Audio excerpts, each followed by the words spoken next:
Ular ama kıymalar getiriyorsun. Bukva.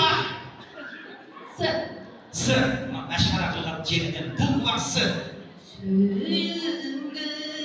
Sürdük gittin, sıymak ettin. Bunun toşla beraber. Sağındırma sağınmayım. Seni gündür sarı payım. Görme kalsam sağım cennet.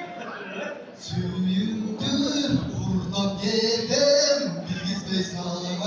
Ben çok kıyım adamlara gireyim mi olur? Sen de gelmesin. Ben hatta kısarak yapamıyorum.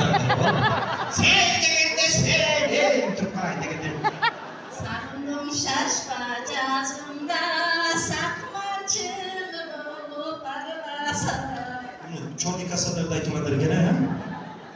Sular sultan olayatım var. Haydi bu cenge kirgiz böyle.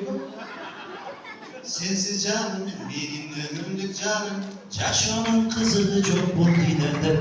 Bu var.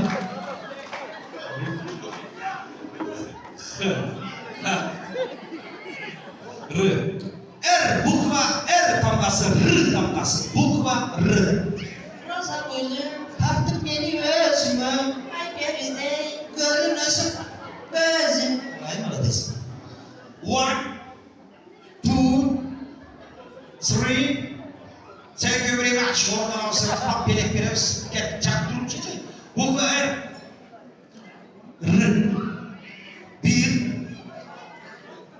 2. Rahmat oradan alsın. Bu kadar. R. rozalar, ah rozalar, Rosa rosa. rozalar. Razımı rozalar. Sen baba. Sen bilmeden demiyorum bu yaptığım bir arkadaş. Razımın rosalar demek misiniz?